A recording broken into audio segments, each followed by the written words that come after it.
La situation, on a eu une saison assez compliquée, hein, mauvaise météo, grise mine du moral chez les consommateurs, une baisse de la dépense moyenne qui a diminué et une baisse de fréquentation sur les nuitées. Donc c'est vrai que ça fait dégager des marges assez compliquées à gérer, ça génère des problèmes pour les investissements, pour l'embauche du personnel et toutes les mises en conformité. Donc on a un département qui est magnifique, mais qui est pénalisé par une économie qui est très boiteuse depuis exactement 4 ans. Quand on parle des cafetiers, des restaurateurs, des hôteliers, surtout l'ensemble des sujets, on les retrouve sur le plan national, j'allais dire. Donc il n'y a pas une particularité à l'UMI 66 et à Perpignan et dans son département. Je reprendrai simplement un chiffre qui m'a quand même étonné, c'est qu'un touriste qui vient dans les Pyrénées-Orientales dépense que 40 €. Ça, c'est absolument incroyable. Donc on doit vraiment mettre l'accent. Il y a une remise en question dans ce domaine-là, parce que, et c'est ce que l'on va faire sur le plan national, on ne peut pas accepter qu'à 50 km plus bas, on dépense 3 fois plus, un touriste dépense 3 fois plus d'argent que, par exemple, dans les Pyrénées-Orientales. Je me demande si n'importe quel secteur peut s'accommoder d'une instabilité fiscale pareille. Passer de 19,6 à 5,5, de 5,5 à 7, de 7 à 10. Quand on est hôtelier, passer de 5,5 à 10. Mais est-ce que c'est sérieux? Est-ce que c'est sérieux? Est-ce que vos clients supporteraient que vos prix changent du matin au soir ou du jour au lendemain? Je crois qu'il faudra quand même essayer de retomber les pieds sur terre. Il y a 2 ans, le président de la République, François Hollande, avait érigé effectivement le tourisme comme une grande cause nationale, très bien. Et ça a été, alors là j'ai été vraiment étonné, moi personnellement, ça avait été relayé par Laurent Fabius en disant effectivement que le tourisme est une mine d'or inexploitée. J'étais quand même assez étonné de sa part, parce que dans la profession, je parle devant André, qui est un vieux combattant dans ce domaine-là, on a toujours... Non, combattant, j'ai dit combattant. J'ai dit qu'on a toujours reproché dans la profession qu'on n'a jamais eu un vrai ministère dans le tourisme, puisque c'était quelque chose de normal. C'était tous les ans, on faisait 1, 2, 3 points de recettes supplémentaires et tout allait très bien. Puis on s'aperçoit maintenant qu'avec la crise, effectivement, alors avec tout l'environnement, la périphérie qu'il y a dans le monde économique, on s'aperçoit que tout le monde essaye, s'accaparer justement de ce levier extraordinaire qu'est le tourisme. Oui, le tourisme dans les Pyrénées-Orientales. Je suis désolée et même catastrophée qu'il n'y ait pas plus de dynamique en matière de tourisme. C'est pour ça que je vous dis, moi, ce projet que je porte aujourd'hui donnerait au département une dimension internationale, donc, puisque ça le rendrait destination golfique, ce qu'ont compris bien avant nous les Espagnols, et où de l'autre côté de la frontière, on a des villages entiers qui vivent de l'activité golfique, qui génèrent autour d'elles tout justement ce qui est restauration, hôtellerie, commerce, consommation, avec une clientèle de qualité et qui a un pouvoir d'achat non négligeable. On a même prévu dans ce projet une boutique de promotion des produits locaux. Donc justement pour promouvoir aussi tout ce qui est produits viticoles, produits agricoles et faire connaître dans ce sens notre département. Donc voilà, moi je trouve que tout ce qui contribue au développement du tourisme, qui est notre unique ou notre principale source de revenus dans le département, bien, il faut qu'on soit tous unis pour justement favoriser, encourager et soutenir la profession qui a souvent bien du mal. Il y a en France 200 000 professionnels qui travaillent dur, qui ne sont pas grévistes, qui ne sont pas sur les routes, qui ne sont pas devant leur psychanalyste. Ils sont au boulot toute la journée. Ils font vivre des familles.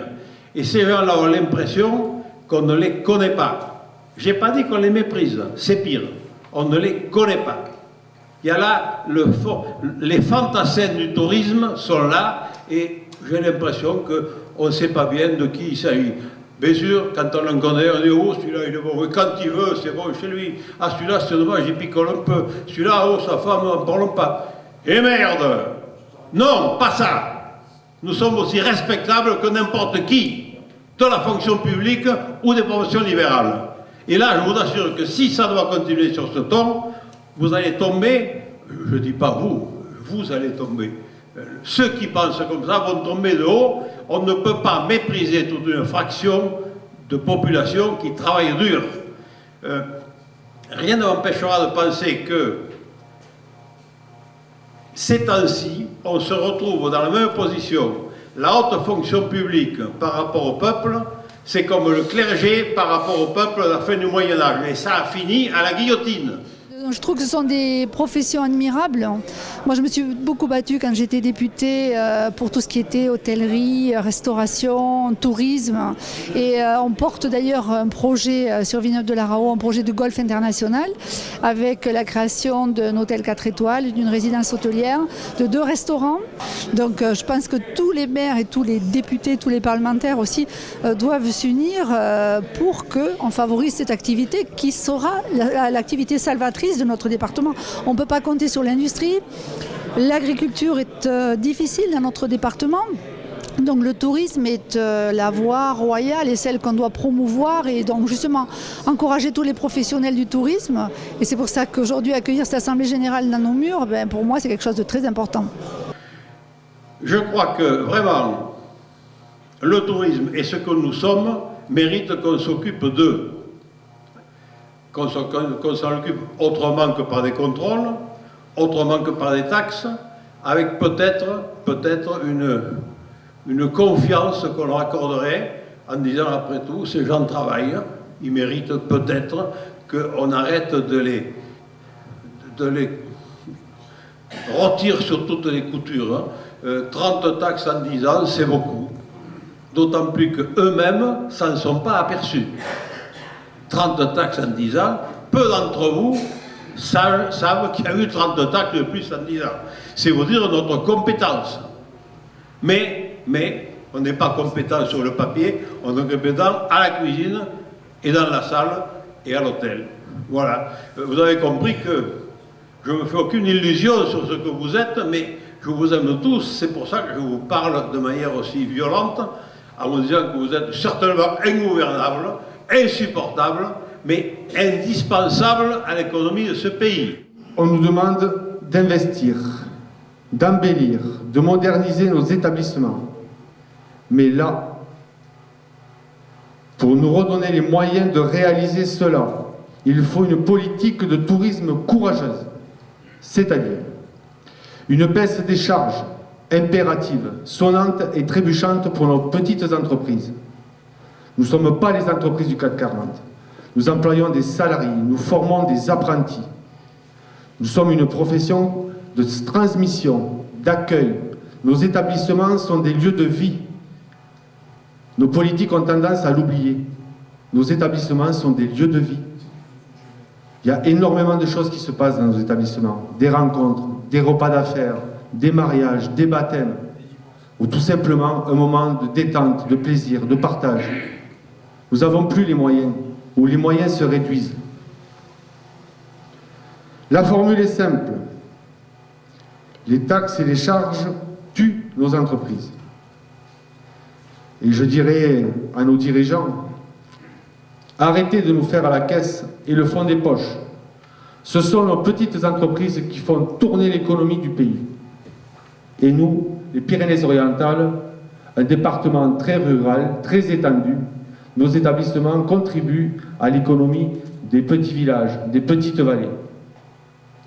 Quand vous avez des fournisseurs qui, malheureusement, vu le contexte économique, ne peuvent pas vous livrer tous les jours, vous livrent une fois par semaine, tous les 3 jours, ou tous les 15 jours pour certains fournisseurs, ça devient dramatique. Et pour finir, je dirais à certains de ces énarques, bien pensants et donneurs de leçons, c'est une petite parenthèse à M. Thévenoud qui nous avait chargé dans son rapport l'an passé, avant de grimper au cocotier, il faut avoir les mains propres. Merci à lui.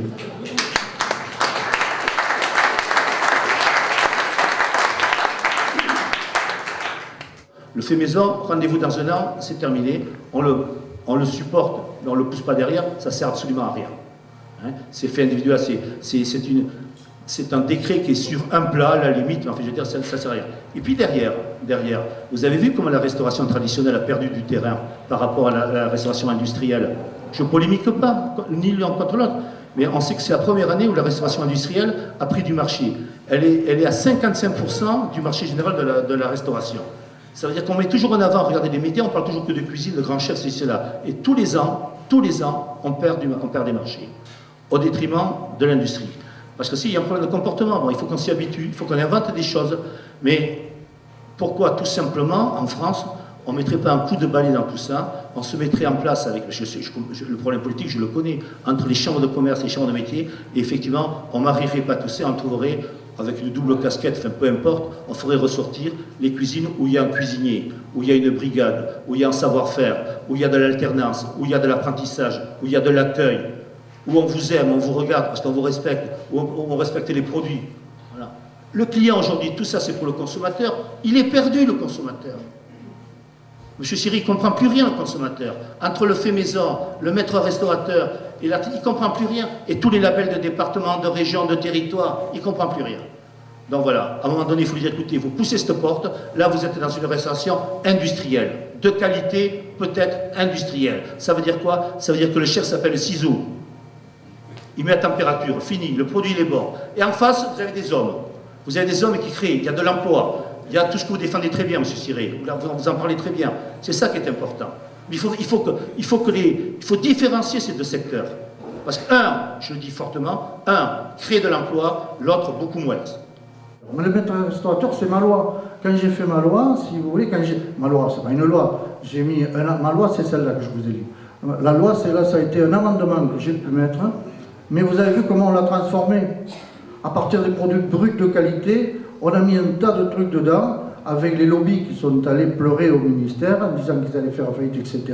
Et le texte a été complètement défiguré. Je l'ai déjà dit sur BFM, etc. Qu'on m'a trompé et qu'on vous a trompé. Le logo fait maison, la problématique, c'est que même des produits surgelés peuvent rentrer dedans et il y a beaucoup de restauration rapide qui font des produits surgelés et qui pourraient mettre en face de leur nom de leur plat l'intitulé fait maison, ce qui n'est pas le cas pour nos vrais professionnels. Mon idée de départ, c'était d'aider les professionnels et de compléter par le fait maison le titre de maître restaurateur. C'est-à-dire maître restaurateur, c'était un titre, mais il n'y avait pas de sanction pour les gens qui faisaient de la cuisine dite maison en l'achetant à de l'industrie. Donc le titre fait maison, la loi fait maison, permettait de pénaliser les gens qui s'immisçaient dans la profession en faisant des produits dits présentés comme fait maison alors que c'était de la fraude. Mais il n'y avait pas de possibilité de frauder puisqu'il n'y avait pas de texte et pas de réglementation. Actuellement, ce texte permet une réglementation et permet au service des fraudes d'aller dans un restaurant qui dit fait maison ou maître restaurateur et qui voit que dans leur cuisine, il y a beaucoup de plastique qui ont été découpés au ciseau et qui trompent la clientèle. Donc mon texte, ça a été information de la clientèle et défense des professionnels. En tout cas, il y a des efforts de fait. Celui que vous avez fait, M. Siré, est intéressant aussi. Et puis aussi, vous avez mis le doigt dans le sac de nœuds. Vous avez vu ce que ça donne. Et le sac de nœuds, ça fait un peu mal. C'est des frelons qu'il y a dedans, vous savez. Mais vous avez essayé quelque chose et on essaiera de vous aider pour que ça ne reste pas lettre morte, quoique en ce moment, il vaut mieux s'adresser aux entreprises qu'à une seule production de l'entreprise. Je pense qu'il vaut mieux certifier un restaurateur, un restaurant, plutôt que d'essayer de certifier un ou l'autre plat. Je ne pense pas qu'on puisse obtenir des gens qui mettent la réalité dans ces deux petits mots fait maison, d'autant plus que quand on commence à regarder ce qui permet d'être fait maison et ce qui ne permet pas, on s'aperçoit que McDo peut très bien faire du fait maison. Pour revenir sur la distinction, c'est ça, hein, le maître restaurateur.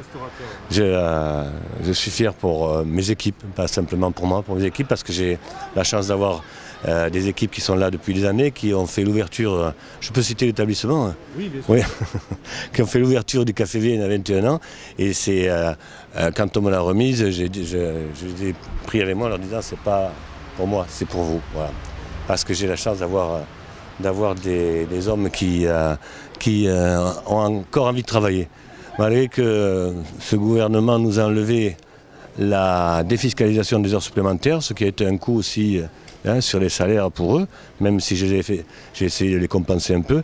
Et je trouve que c'est dommage qu'on ne prenne pas en compte dans notre métier la pénibilité. Il n'y a pas de soirée, pas de week-end, pas de vacances scolaires, et que On parle souvent de la pénibilité dans le travail, mais nous, notre pénibilité, même si on aime ce que l'on fait, parce que on a la chance dans ce métier d'avoir des gens passionnés, hein, que ce soit en cuisine ou en salle ou ou en œnologie. Donc il faut les encourager, il faut qu'on ait les moyens, il faut qu'on nous donne et qu'on leur donne les moyens. Je ne veux pas de cadeaux pour les chefs d'entreprise, je ne veux pas de cadeaux pour les restaurateurs, les hôteliers, je ne veux pas de cadeaux. Je ne veux pas qu'on dise encore un cadeau pour les hôteliers, les restaurateurs, les cafetiers ou les gens qui travaillent la nuit. Travailler la nuit, travailler les dimanches, travailler le soir. Et vous comprendrez qu'il y a une gestion des ressources humaines qui est très importante. On peut avoir une bonne équipe quand le personnel est heureux. Parce qu'il est heureux de venir au travail, parce qu'il sait qu'on lui prend en considération. On prend sa vie en considération. C'est là où je pense que l'UMI, peut-être au niveau national, peut faire quelque chose pour nos salariés. Parce que nos salariés, c'est le plus important. Moi, 40 ans que je forme des hommes, des femmes, 40 ans, ça coûte beaucoup la formation. En temps, en erreur, en client qu'il faut rattraper parce qu'un serveur s'est trompé ou parce qu'un cuisinier n'a pas su cuire une viande et qu'il a trop cuite ou pas assez. Ça coûte beaucoup. Mais c'est ça aussi d'être professionnel, justement.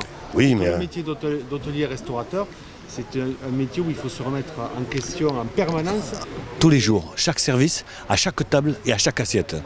C'est ce que je répète à tous mes collègues. Tous les services sont différents. Voilà. Et chaque table est différente. Et chaque client est important. Magie, en fait. Nos clients, c'est comme un jardin. On doit s'en occuper.